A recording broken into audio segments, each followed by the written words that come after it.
Meus irmãos, a graça e paz do Senhor. Vamos ler a palavra do nosso Senhor no livro de Jó, no capítulo 42, no versículo 1 e 2. Jó, capítulo 42, versículo 1 e 2. Vamos falar sobre a soberania de Deus no bem e no mal. Jó 42, versículo 1 e 2 diz a santa palavra do Senhor. Então respondeu Jó ao Senhor: bem sei que tudo podes, e nenhum dos teus planos pode ser frustrado. Amém. Que Deus aplique a sua palavra em nossos corações, irmãos. Vamos orar. Pai, nós colocamos diante de Ti nossa vida, nossa mente, para que através do Teu Espírito, Senhor, nós possamos ser abençoados nesta noite. Oramos para que a Tua palavra produza, aprofunde em nós as convicções, a fé. Oramos ao Espírito Santo para que o Senhor guie-nos na compreensão da Tua palavra de maneira sensata, de maneira espiritual, de forma, Senhor, gloriosa, em que o Senhor nos conduza a algo maior, a uma compreensão mais clara sobre quem Tu és, Senhor. Pedimos ao Espírito Santo, não nos deixe, ó Pai, à mercê de nós mesmos para entendermos a Tua palavra. Usa-nos, usa minha boca, minha mente para falar ao Teu povo, pois assim aprova o Senhor. Estarmos aqui hoje para falar da Tua palavra. Que o Senhor estabeleça, ó Deus, estas verdades, essas graças em nossas vidas aqui e agora, em nome de Jesus. Graças a Deus.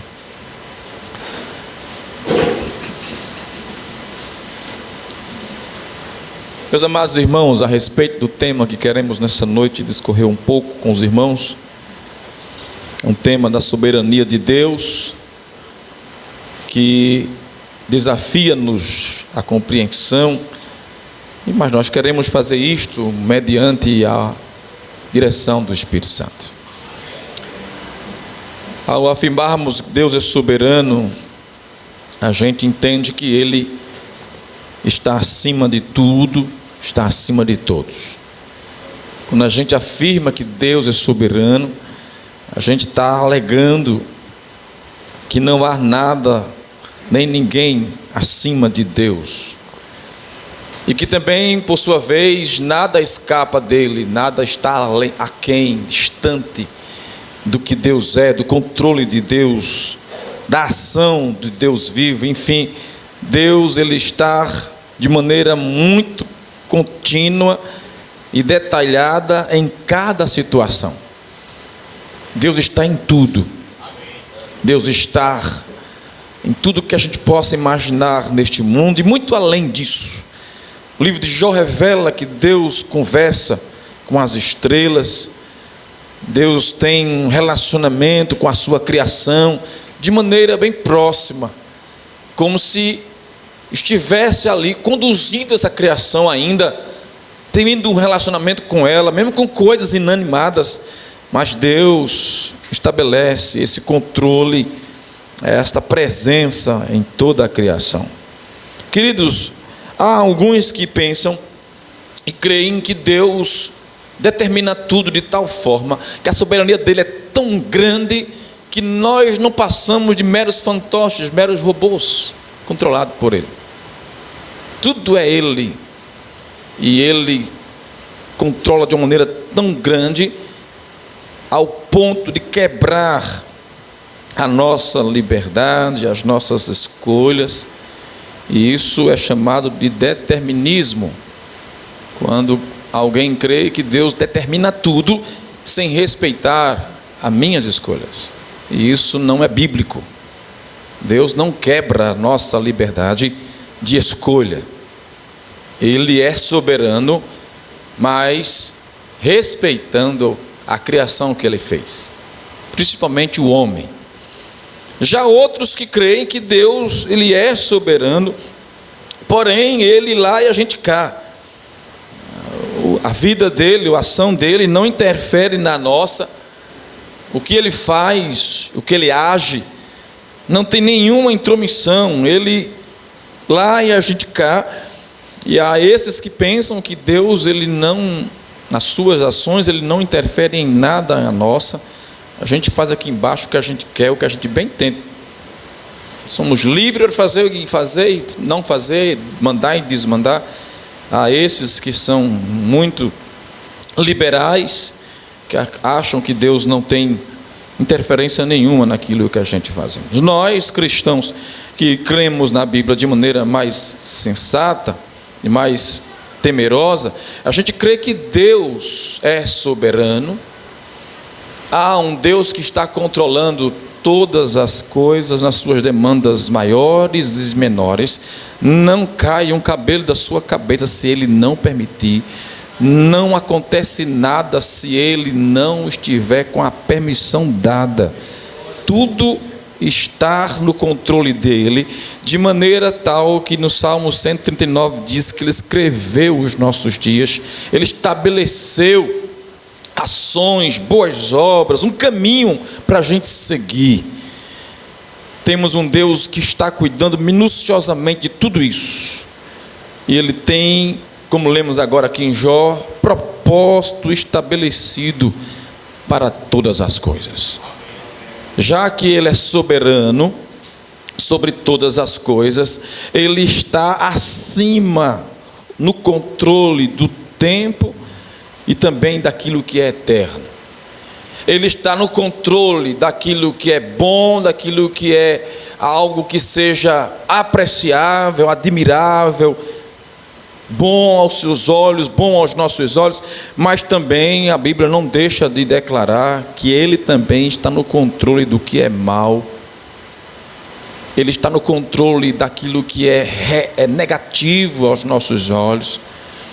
Ele está controlando também esse outro lado que a gente não quer, que a gente tem aversão, que a gente tem totalmente rejeição ao sofrimento, à dor, à tragédia, às frustrações da vida, aos dilemas, aos sofrimentos que a vida nos acomete. Deus também, ao afirmarmos que Ele é soberano, Ele também está lidando com essas demandas, tanto do bem como do mal.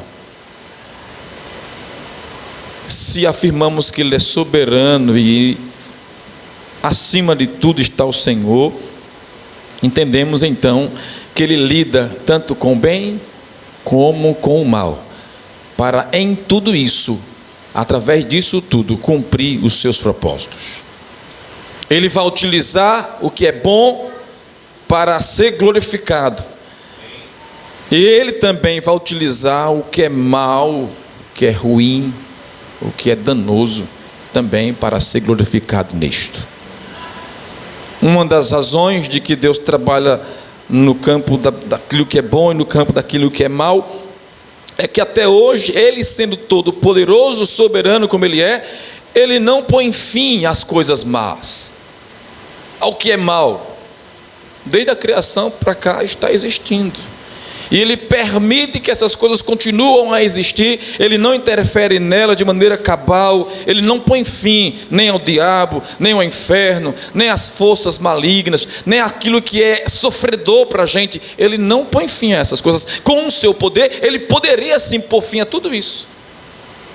Já que Ele é todo poderoso, Ele poderia pôr fim em tudo que é mal.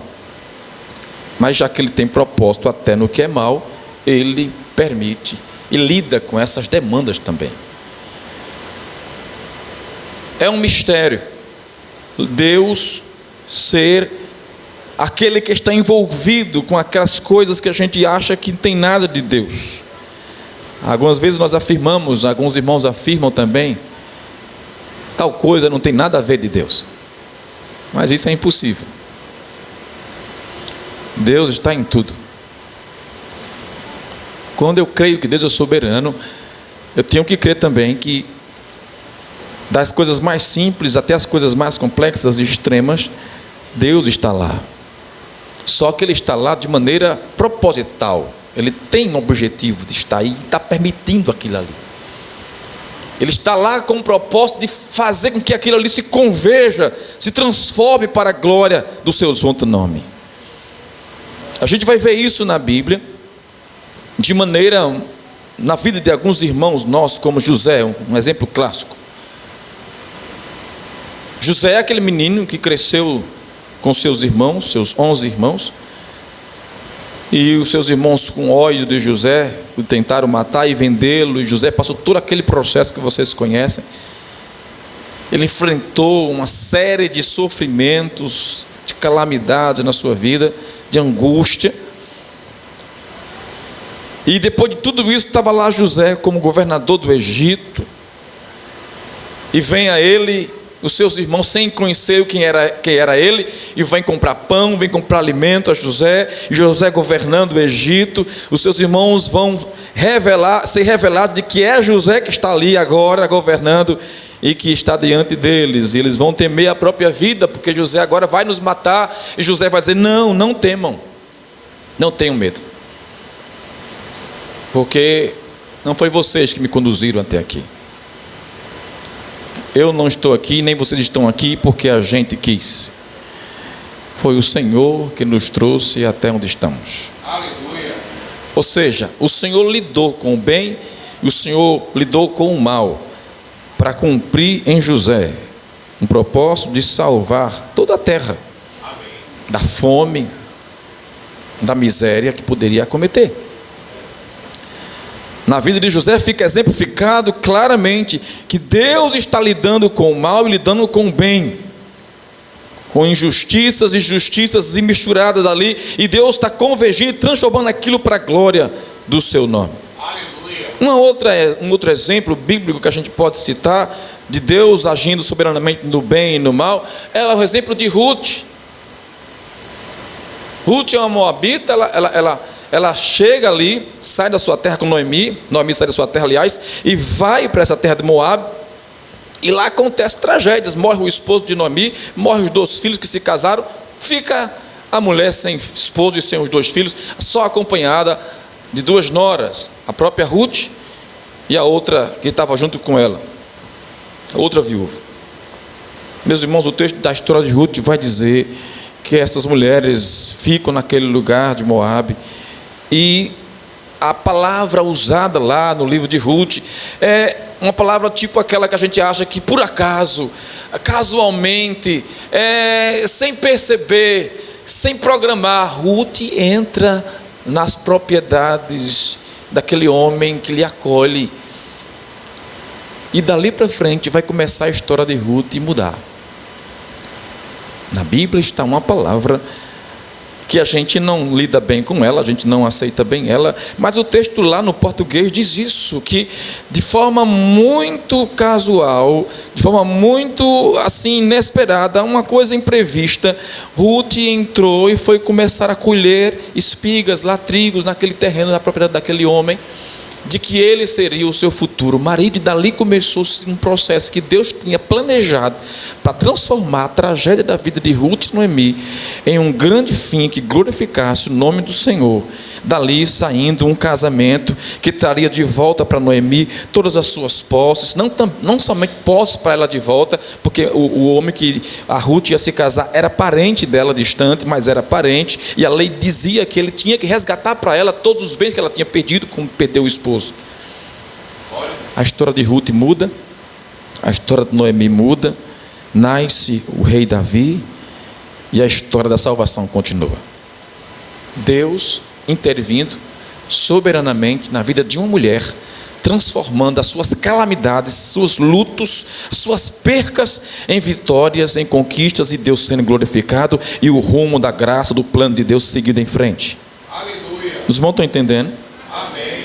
Uma outra demonstração clara da soberania de Deus lidando com o bem e com o mal está em Jó. Jó é esse homem que é íntegro, ele não é, este homem que tem algum mal em si, não. A Bíblia apresenta ele como um homem muito bom, um homem pleno em suas faculdades, em suas ações, em suas obras, suas práticas. E Deus pega este homem e lança sobre ele uma provação tal que ele perde 10 filhos, perde toda a sua riqueza, fica na miséria. E Deus utiliza-se dessa calamidade, dessa tragédia na vida de Jó, e transforma Jó um dos homens mais prósperos. Ele termina dizendo no seu livro: o final da minha vida é muito melhor do que o começo dela. O começo das coisas foram ruins para mim, mas agora Deus transformou ela em bênção. A vida de Jó, então, é um retrato claro que Deus lida com o mal, Deus lida com o bem. Por que, meus irmãos? Se Deus não é soberano no bem, se Deus não é soberano no mal, o que vai nos restar? Veja, quando a gente perde um ente querido, e a gente sabe que esse ente querido, ele partiu com o Senhor, a gente se consola e diz: glória a Deus, ele partiu em Cristo.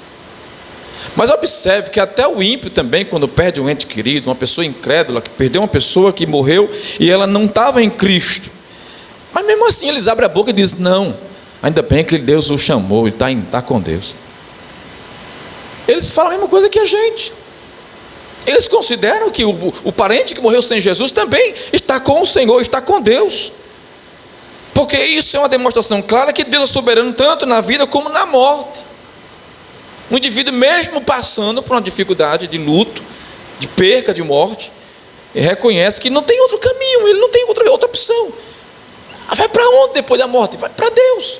De alguma forma Deus vai estar com ele, de alguma forma eles reconhecem que não há outra forma, outro escape. Meus irmãos, a gente não crê que Deus é soberano no bem e no mal, só nos resta medo, insegurança. Mas quando a gente crê que Deus está no controle tanto do bem, está no controle tanto do bem como do mal, a gente sabe que de uma coisa ou outra, de uma forma ou de outra, nós estamos bem assegurados. Isso nos conforta, isso nos traz paz. Se eu sei que o meu Deus está cuidando e lidando comigo nas piores situações, e o que acontecer de pior na minha vida, Deus vai estar lá, controlando isto, lidando com isso a meu favor, para que o nome dele seja glorificado. Queridos, a gente precisa olhar para o nosso Deus com um olhar de grandeza, como ele é grande, mas também olhar com um olhar de bondade, como ele de fato é bondoso, ele é bom para conosco. Mas a gente precisa casar essas duas coisas. O Deus que é soberanamente bom, também ele é soberanamente todo-poderoso. Ora, alguém pode sofrer uma tragédia e perguntar: caramba, por que Deus não evitou isso? Ele é todo-poderoso, por que ele não evitou esse mal na minha vida? Porque Deus permite coisas tão terríveis? Porque Deus lida tanto com o bem, também como lida com o mal. Porque Ele consegue canalizar e direcionar as coisas mais terríveis para um fim, para uma direção que Ele consegue fazer disso glorificado o nome do Senhor ali.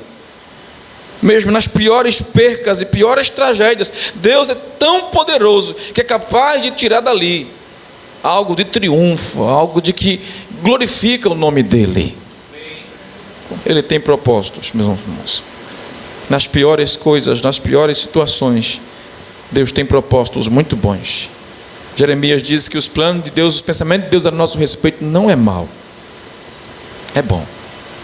Deus pensa bem a nosso respeito. E Ele vai persistir nisso, para que isso termine em bom, sirva de bondade para nós.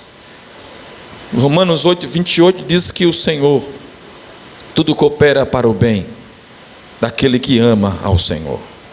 Todas as coisas o Senhor transforma, o Senhor guia, o Senhor lida com elas, guiando-as para o caminho que o Senhor tem de bênção para a nossa vida. Agora, esse caminho de bênção muitas vezes tem que passar por um vale terrível, né?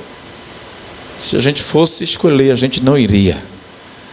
Mas Deus convida você e eu para seguirmos o caminho do Senhor. Mesmo sabendo que lá nós encontraremos sofrimentos diversos, nós encontraremos dores calamidades, estamos passíveis de passar, sim, por grandes tragédias. Mas lembre-se que nosso Deus, Ele é capaz de utilizar essas tragédias, esses momentos mais terríveis, e transformá-los em momentos de grandeza para a nossa vida. Aleluia. Amém, irmãos? Um Deus todo-poderoso, todo-bondoso. Ele está no bem, Ele está no mal. Ele pode usar tanto um como o outro, para o nome dEle ser glorificado em nossa vida. Amém? Agora preste atenção numa coisa, meus irmãos. Se Deus é soberano no bem e no mal, no que acontecer, não importa o que é, Ele vai estar ali controlando, no controle, e tudo vai dar certo. Então significa dizer também que a nossa vida cristã, o sofrimento, as dores são inevitáveis. A Bíblia deixa claro, Jesus deixou claro nos evangelhos: olha, você quer me seguir, você vai sofrer. Ser cristão implica, é sinônimo de sofrimento. Você vai encarar situações terríveis. Quem quer andar com Cristo, seguir a Cristo, vai ter grandes dificuldades na sua vida. Você não vai poder e não deve se apegar a nada, porque isso aí tudo você está propenso a perder. Nós precisamos então entender que Deus é soberano e que Ele tem para nós coisas tão gloriosas, meus irmãos, que a gente é colocado diante de sofrimentos, que nesse sofrimento nós somos realmente conduzidos pelo Senhor. Olha, se eu olhar para a Bíblia aqui agora com vocês e perguntar o que foi que esse povo viu em Deus para sofrer tanto e mesmo assim continuar servindo ao Senhor. O que foi que esse povo enxergou no Evangelho, em Cristo, em Jesus, em Deus, que eles sofreram tanto? Porque a gente vai penar vendo esse povo no deserto. A gente vai ver um povo sofrido, uma nação que pertence a Deus, mas esse povo vai sofrer. São 3 cativeiros, um após o outro. São tempos terríveis de desprezo que eles vivem porque estão desobedientes a Deus. O período dos juízes são os períodos mais negros da história de Israel. O que é que esse povo vê? O que é que esse povo tem no coração? O que é que faz com que esse povo permaneça suportando tanto sofrimento como um justo e não larga a mão de servir a Deus? O que é que faz da gente hoje aqui abrir mão de muitas coisas que a gente podia ter, fazer, ser? Tudo isso porque a gente quer andar na vontade de Deus. A gente quer seguir o Senhor. Com certeza você abriu mão de muita coisa para seguir Jesus. Com certeza você abriu mão de situações para poder andar na vontade de Deus. Há caminhos que a gente teve que deixar de andar por eles, porque agora o caminho de Deus é outro. A gente teve que abrir mão de muita coisa por Jesus, para Jesus. E o que é que nos faz permanecer andando, mesmo sabendo que com Cristo nós vamos enfrentar grandes situações difíceis, mas mesmo assim nós estamos agarrados a Ele e não largamos, nós somos de Jesus.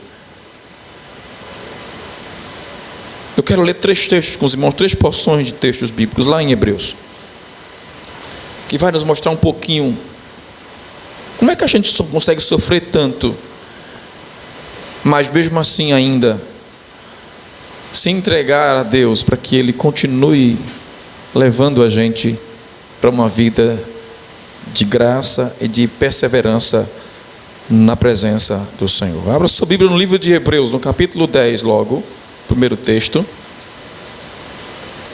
a partir do versículo 32.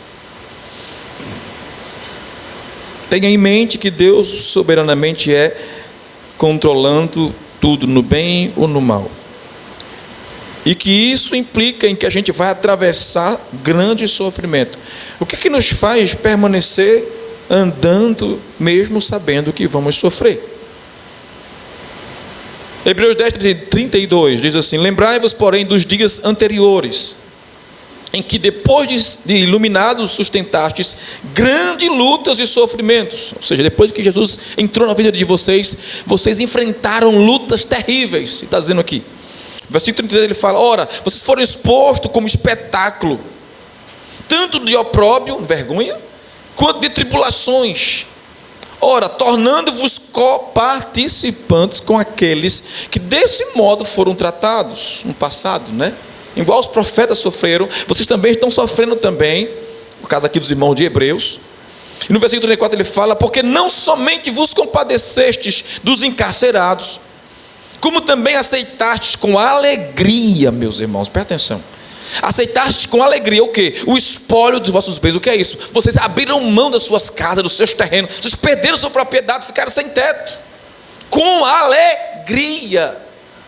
Olha, continuando o texto: tendo ciência de possuirdes vós mesmos patrimônio superior e durável. Não abandoneis, portanto, a vossa confiança, ela tem grande galardão. Em outras palavras, meus irmãos, traduzindo para vocês, vocês perderam a paz de vocês, vocês agora começaram a sofrer vergonha, escárnio. As pessoas zombavam de vocês porque vocês estavam servindo a um Deus que morreu na cruz. Vocês eram agora colocados como espetáculo, vergonha e tribulações. Vocês eram perseguidos, vocês de forma muito ultrajante, desprezante, vocês começaram a viver como fugitivos. E quando foram tirar de vocês as vossas propriedades, casas, separar vocês das famílias, vocês encararam isso, receberam isso com muita alegria. Preste atenção, meus irmãos. Nós temos casas para morar, nós temos comida, nós temos família, tudo certinho. E receber com alegria a desapropriação de todos os bens que a gente tem, que a gente conseguiu de maneira muito suada. Se alegrar em perder casa, em perder bens que possuímos, em até nossa família ser realmente vitimada de algum dano, e a gente receber isso com alegria. Versículo 34, finalzinho, dizendo: tendo ciência que somos possuidores de um patrimônio superior e durável. Porque esses irmãos estavam sofrendo e sofrendo com alegria? Porque eles estavam conscientes, crentes, que tinham algo bem mais valioso esperando por eles. Amém? Como é que você sofre? Como é que você tem suportado as suas dificuldades? Esses irmãos aqui têm encarado tudo isso com alegria, como se sabendo: nós vamos sofrer, mas nós vamos encarar esse sofrimento, nós vamos abraçar esse sofrimento. Ele é para nós mesmos, porque isso aqui não se compara ao que o Senhor preparou para nos dar. Vamos lá, outro texto que vai clarear mais a mesma ideia, no capítulo 11 agora, versículo 24, um pouquinho da história do grande homem de Deus, Moisés. Hebreus 11, 24 diz: pela fé Moisés, quando já feito homem, recusou-se ser chamado filho da filha de Faraó, preferindo ser maltratado junto com o povo de Deus do que usufruir prazeres transitórios do pecado, prazeres passageiros do pecado. Por quê? Ele fez isso porque ele considerou o opróbrio, a vergonha de Cristo, por maiores riquezas do que os tesouros do Egito, porque ele contemplava o galardão. Amém? Presta atenção. Moisés tinha uma dupla opção. Quando ele se tornou homem, ele percebeu e ele foi informado disso: Moisés, você está na linha de sucessão do faraó, você vai ser o próximo faraó qualquer ano à frente, e você vai ter todo o controle da maior nação do mundo inteiro da sua época. Aí o texto está dizendo: Moisés, quando se tornou já homem feito, ele abriu mão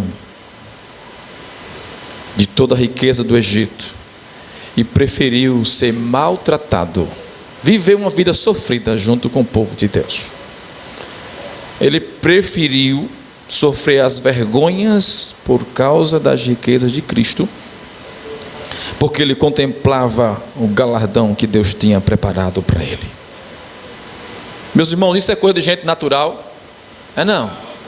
Camarada jovem, fez 18 anos, vai ficar no controle da maior nação do mundo, e vem aí o cara escolhendo uma coisa que jamais alguém escolheria. Não, eu prefiro seguir o Senhor. Deus tem uma missão para mim, eu vou na missão que Ele me entregou. Eu sei que vai ser difícil, dolorosa, eu vou ser maltratado, eu vou sofrer, eu vou ter muitas dificuldades lá, mas eu prefiro sofrer com o povo de Deus do que ter os prazeres transitórios do Egito. Isso aqui é sinal de gente que sabe que Deus é soberano, tanto no bem como no mal. Lembra de Abraão? Quando teve aquele impasse com seu sobrinho Ló, e ele disse para Ló claramente: Ló, você fica à vontade, escolha o lado que você quer ir, que eu vou para o outro, para a gente não ficar brigando por causa das nossas ovelhas que estão muitas, e tem que ter muito pasto para elas comerem, e nossos pastores ficam brigando. Não vamos brigar, nós somos parentes, nós precisamos disso. Não, você escolhe o lado que você quer ir, porque eu vou para o outro, não importa qual seja, escolha o melhor, eu vou para o pior. Não importa se eu vou para o pior, um lugar que não tem pasto, um lugar que é rochedo, um lugar que é feio, brenha, porém eu vou estar lá, e o Senhor vai estar comigo. Enfim, se Ele está comigo, até o mal Ele reverte para o bem. Glória. Eu não preciso ficar preocupado com o que vai acontecer. Escolha o lado que você quer ir. A bênção do Senhor estando comigo, ela vai para onde eu for, ela vai atrás de mim, e Deus transforma todas as coisas para a glória do seu nome. Os irmãos estão entendendo? Eu estou pregando para gente que é salvo. Só sabe isso aqui, quem é salvo em Jesus Cristo, que um dia conheceu a graça da salvação. Porque não é comum a um homem, a uma mulher, abrir mão de coisas deste mundo por causa das coisas de Deus. Não é natural. Você só faz isso de alguma forma se Deus estiver agindo por você. Porque se for você escolher, você vai escolher a riqueza, sim ou não? Você vai escolher o melhor lugar para morar, o melhor ambiente que você puder, o melhor lugar mais chique, mais sofisticado. A gente está vendo aí o homem correndo atrás de riqueza, e quanto mais tem, mais quer. Não para, não tem limite não, meus irmãos. A cobiça, o homem não se farta dela, o homem vai se atolando em cobiças, e quanto mais tem, mais quer. A gente está vendo gente explodindo, entupido de dinheiro, mas quer mais. Ele está buscando conquistar mais, ele está buscando ter mais, comprar mais, investir mais. Ele não tem limites. Só alguém que tem esse Deus soberano na sua vida é capaz de vislumbrar o que Deus tem preparado para nós. É muito mais valioso, incomparavelmente mais valioso do que tudo que a gente possa ter aqui e obter neste mundo. Para fechar o terceiro texto que eu falei, Hebreus 12. E agora nós vamos para o modelo nosso, o padrão da nossa vida, que é Jesus.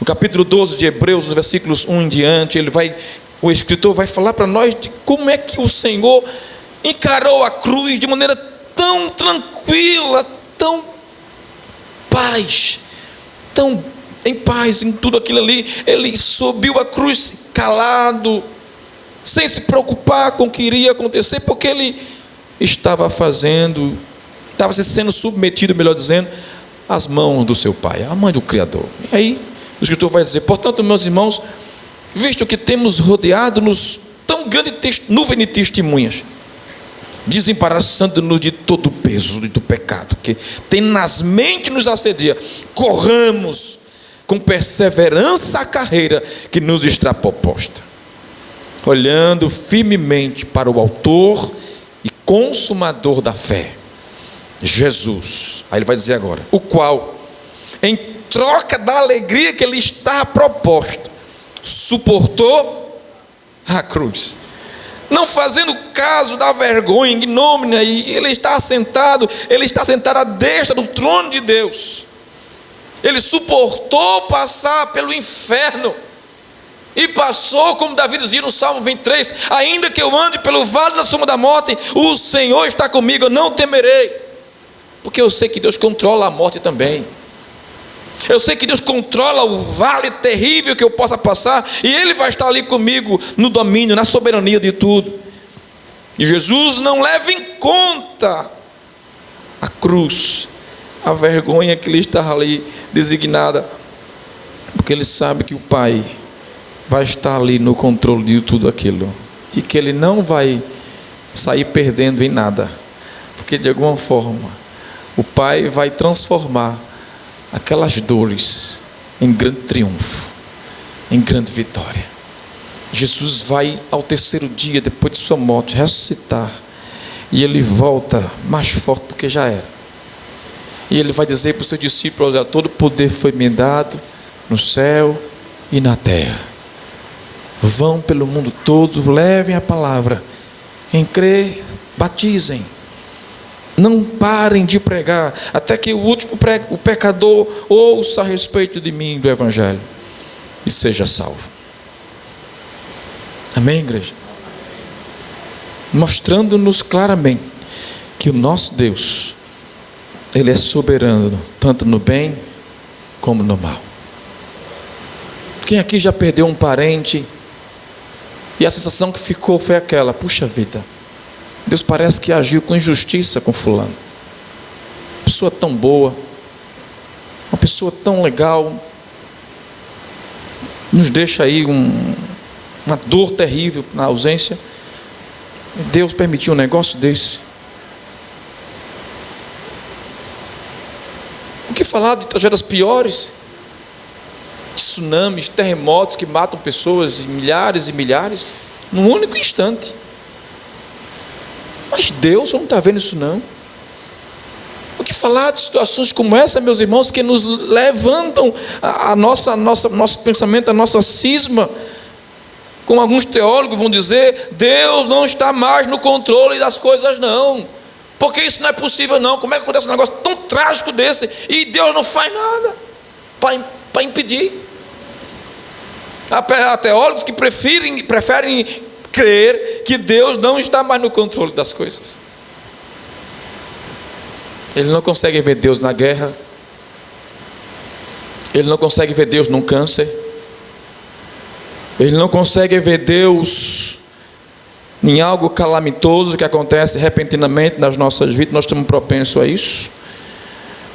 Eles não conseguem entender que Deus lida soberanamente tanto com o bem como com o mal.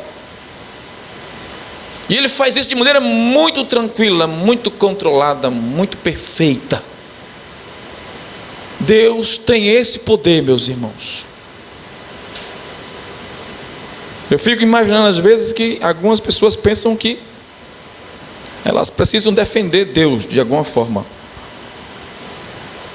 porque às vezes elas dizem: não, isso aí não tem nada a ver com Deus, isso aí foi muito triste, foi muito trágico, isso aí, Deus não tem nada a ver com isso não. Como já ouvi alguns pastores liberais pregando assim: Deus não tem nada a ver com esse negócio de tragédia não, meu irmão, isso aí não é de Deus não. Então, o seu Deus não é um Deus todo poderoso? Não é um Deus todo bondoso, todo amoroso? Porque se Ele é todo bondoso e todo poderoso, Ele, por seu amor e com seu poder, tinha que evitar. Mas qual é a resposta para essas duas questões bem complexas? Se Deus é tão bondoso e todo bondoso, se Deus é tão poderoso, por que Ele não evitou isso? Porque Ele tem propósito, meus irmãos, em tudo que Ele faz. E Ele consegue cumprir os seus propósitos nas coisas mais terríveis que possam acontecer na nossa vida. Pode alguém não aceitar, pode alguém não querer de forma nenhuma pensar num Deus como esse, mas esse é o Deus que está nas Escrituras, que permite as coisas ruins sim, que Ele utiliza as coisas ruins sim, para de alguma forma o nome dEle ser glorificado e você ser abençoado. A dor fica, a ferida fica, Ele provoca a ferida, a Bíblia diz isso, ele abre a ferida, Ele também sara a ferida. Deus faz isso. Mas uma coisa que Ele promete para nós é isso aqui: Ele tem propósito nisso tudo aí. E por mais que demore um dia, isso ficará muito claro para todos nós. O que é que ele queria comigo, permitindo um negócio daquele? O que é que ele queria na minha vida comigo, permitindo tal situação tão avessa ao que eu espero dele? Como é que Deus me abandona, eu, Jó, aqui, numa situação como essa, um homem íntegro, um homem bom, um homem que era exemplo para meu povo, minha família. Como é que Deus permite uma vergonha dessa, eu aqui na miséria, com caco de telha, me encoçando, chagado, cheio de câncer pelo corpo, sem nenhum real, um dinheiro para me cuidar, enfim. Que situação é essa? Que Deus é esse? É o julgamento da mulher dele. Melhor abandonar esse Deus, porque não tem como servir a um Deus desse jeito. Que tipo de Deus é esse? Jó, preservando a sua fé em Deus, ele vai testificar: o meu Redentor, ele vive, ele vai se levantar. Porque Jó, meus irmãos, de alguma forma cria, alguma coisa vai acontecer. O ponto final não pode ser aqui. De alguma forma ele vai pôr uma vírgula nesse negócio e o negócio vai continuar. Ele é soberano, ele é o dono de tudo, ele é o criador de tudo. Então ele vai prover alguma coisa, ele vai fazer alguma coisa. Amém? Quero ler mais um texto para a gente encerrar. Isaías capítulo 14. E agora eu vou encerrar mesmo, de verdade. Isaías 14, queridos irmãos. Os irmãos estão entendendo a palavra? Isaías capítulo 14, o versículo 27. Um versículo muito conhecido que os irmãos falam várias vezes. Mas veja o que diz o Isaías aí, profetizando contra a nação ímpia, assírios. Ele vai dizer no versículo 27 do capítulo 14 de Isaías: porque o Senhor dos exércitos determinou. E vem a pergunta: quem, pois, o invalidará? A sua mão está estendida, quem, pois, a fará voltar atrás? A resposta é ninguém. Não existe poder, não existe força, não existe ninguém, nada que consiga, de alguma forma, contrariar o Todo-Poderoso.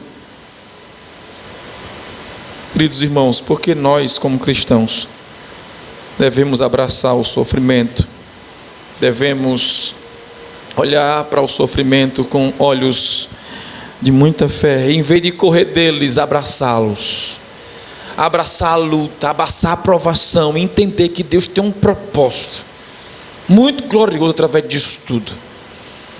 Aceitar a prova que vem de Deus e abraçar-se com ela e dizer: eu vou passar por essa provação, porque eu sei que Deus quer de alguma forma me lapidar aqui.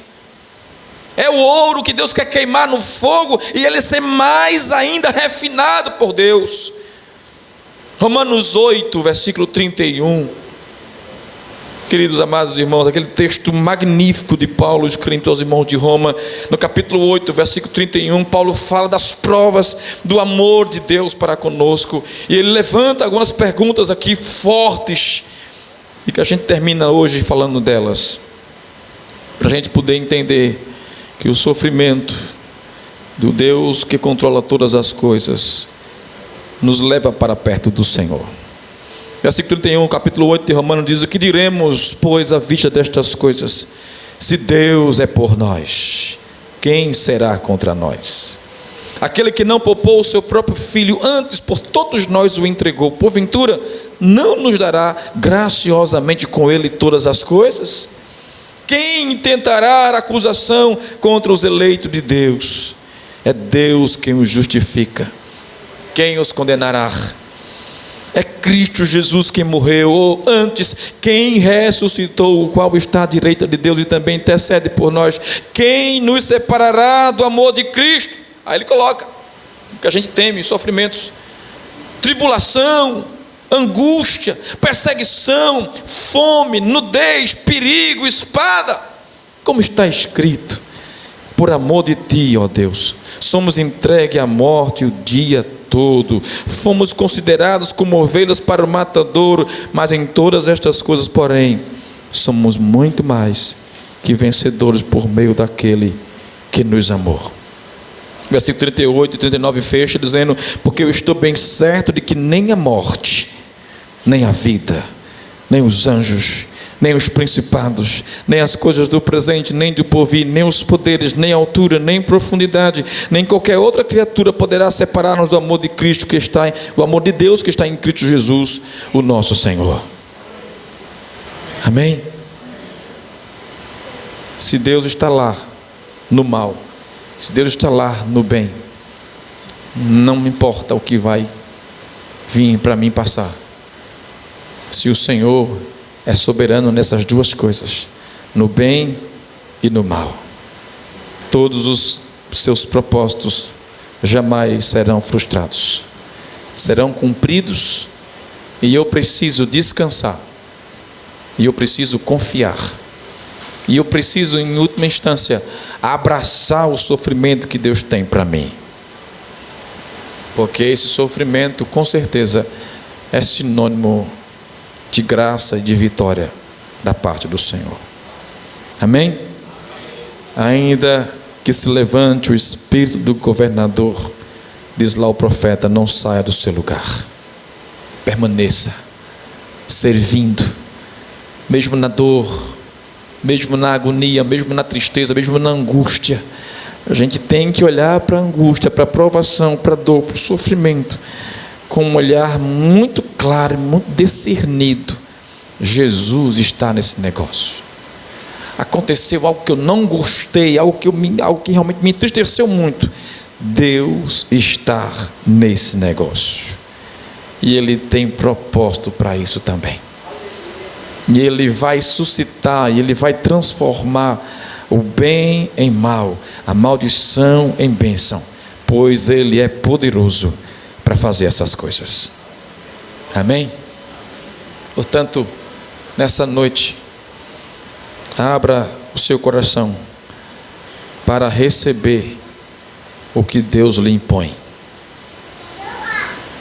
Pare de reclamar e pare até de questionar: por que, Senhor? O porquê Ele quer lhe ensinar através disso aí.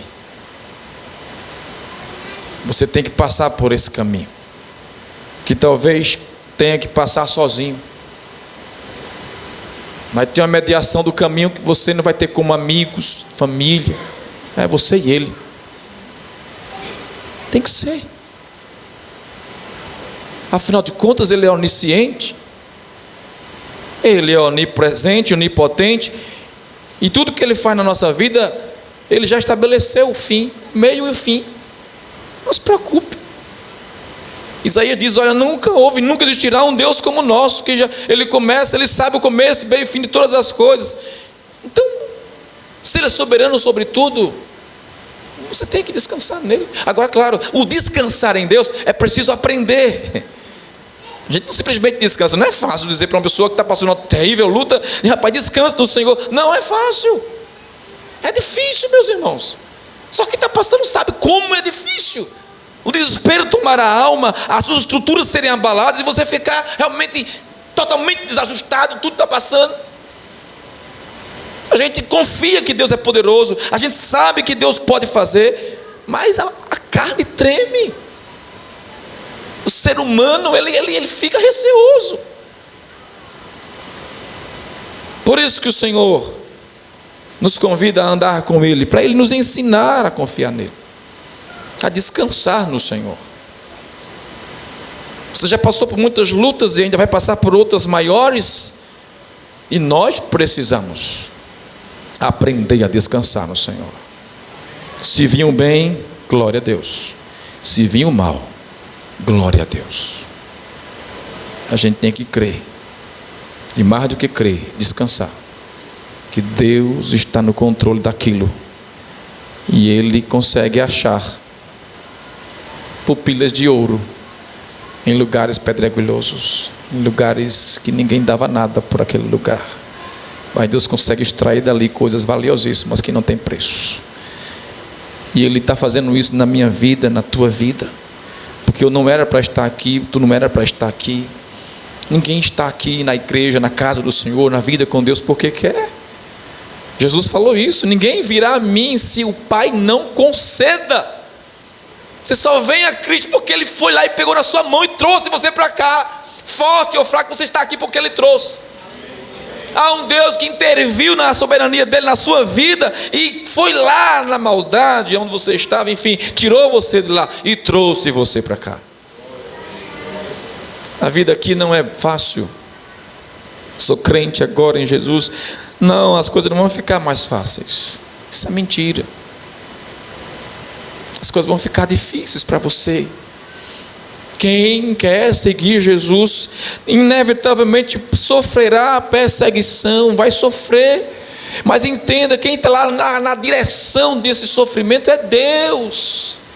Para pegar um José e tirá-lo novinho no meio do seu pai e dos seus irmãos e canalizar o seu caminho para que ele chegue na vontade do Senhor. E José abriu os olhos e disse: foi Deus que fez isso.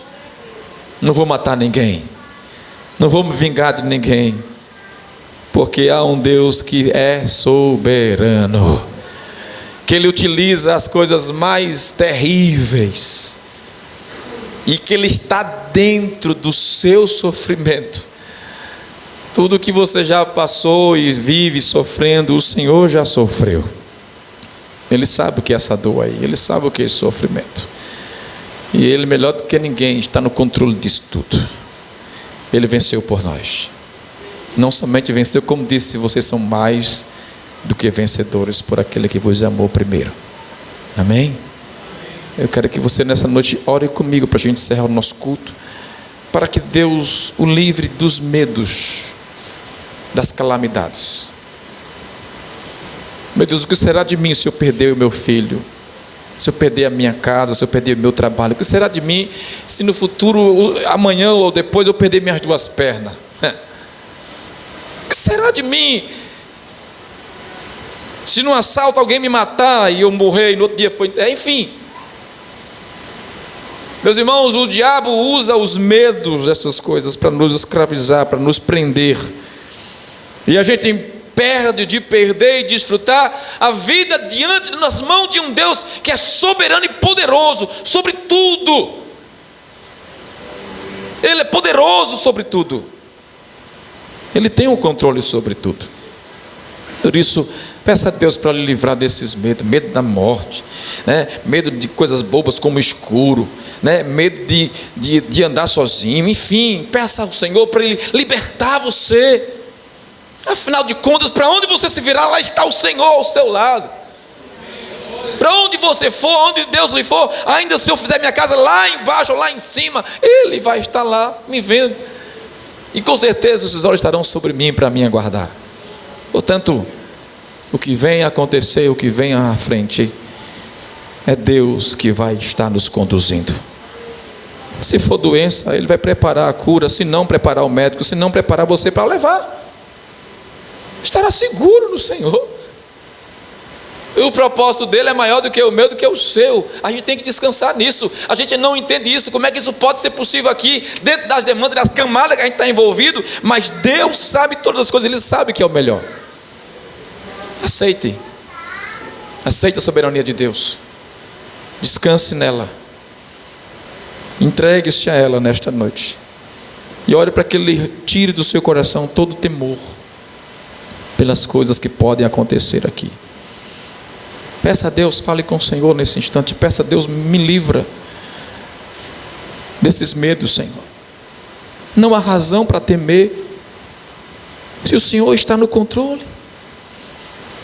Senhor, nós somos humanos, nós somos frágeis, nós somos, ó Deus, cheios de temores. Nós já nascemos com medo, medo de cair, medo de perder nossos pais. Nós somos dotados, Senhor, de vários medos por causa do pecado. O pecado nos assombrou, o pecado nos deixa inseguros, o pecado nos deixa, Senhor, fragilizados. Mas um dia nós encontramos com o dono da vida. Um dia nós encontramos com esse rei que é dominador e soberano sobre todas as camadas e demandas e partes. Cada pedacinho do universo, lá está o Senhor. E se Ele está lá, com certeza você deve descansar, que Ele está cuidando de tudo muito bem. Eu oro, ó Deus, para que o Senhor tire do nosso coração todo temor, Senhor, pelas coisas que possam nos acontecer de mal, porque de bem, glória a Deus, a gente vai glorificar e se alegrar, dar culto de ação de graça, glorificar o Teu nome. Mas talvez quando venha o sofrimento, quando venha a coisa que é indesejável, a gente comece, Senhor, a se enfraquecer, a gente comece a entregar os pontos, a gente comece a pensar que ali é o fim. Deus, dai-nos nesta noite a fé daqueles irmãos que lemos hoje, que mesmo sendo vitimados de várias sortes, de várias maneiras, perdendo suas casas, perdendo seus bens, famílias sendo presas, enfim, mas receberam toda essa perseguição com muita alegria, porque tinham uma propriedade maior, mais valiosa, que não se compara ao que temos aqui. Ajuda-nos, ó Senhor, a nos abraçar nesta noite com o sofrimento que o Senhor tem para nós. Alegrai-vos por passarem por grandes provações, porque é Deus quem está permitindo essa dor, para criar, para fazer, forjar um novo homem, uma nova pessoa em Cristo. Pare de gemer, pare de se vitimizar, coitadinho de mim, não, já sofri muito, sim, mas tudo isso o Senhor está no controle disso aí, e com certeza Ele tem propósito também para você, também, você não é exceção, a página vai mudar, Deus vai cumprir a sua palavra, Deus vai cumprir os seus propósitos, porque Ele é fiel. O seu caráter é santo, Ele é todo poderoso, Ele é fiel e não falha jamais. Jamais nenhuma das suas promessas falharam, todas elas estão de pé até hoje, e nós somos o povo que temos promessa de um Deus fiel. Nós somos um povo, meus irmãos, que temos a convicção que no trono do universo, do comando geral, está o nosso Deus. E venha o que vier, aconteça o que acontecer, Deus cumprirá os seus gloriosos propósitos, os seus perfeitos propósitos que Ele tem na minha e na sua vida. Abrace o sofrimento com alegria, abrace o sofrimento com descanso em Deus. Entenda que tudo o que acontece na sua vida foi escrito por Ele para o seu bem, para a glória do nome dEle. Talvez isso seja complexo por causa da dor que você sente, por causa da dificuldade de sair, de superar tudo isso. Mas olhe para Deus, veja o quanto Ele já fez, veja o quanto Ele pode fazer, e tenha plena convicção que Ele fará o melhor para que você supere, para que você vença, para que você seja agraciado, aperfeiçoado pelo Senhor, através das mais tristes situações. As provações que passamos não se comparam com a glória que está reservada no porvir.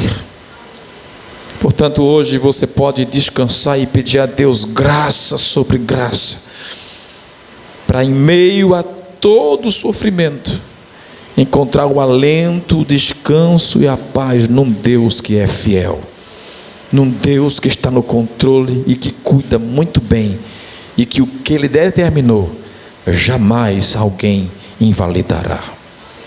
Deus abençoe esta igreja nesta noite, com segurança, com paz, com tranquilidade, Senhor, com coragem, com ousadia, para abraçar a herança que o Senhor tem para nós preparada, E visando isso, visando a conquista, visando o que o Senhor tem para nós, a gente abraça também o sofrimento com alegria. A gente vá avante, não temendo ao que pode vir, porque se Deus está no barco, Ele vai cuidar de toda a tempestade. E queremos nesta noite pedir que o Senhor nos ajude, meu Pai, a superar todos os nossos medos, que eles sejam suplantados no poder que há em Cristo Jesus, e que a tua igreja seja abençoada, agraciada, revestida com a ousadia e a coragem do Senhor, para enfrentar o medo, abraçar o medo e ter vitória da parte do Senhor, em nome de Jesus. Amém, meus irmãos? E Deus aplique a sua palavra em nossos corações. Amém?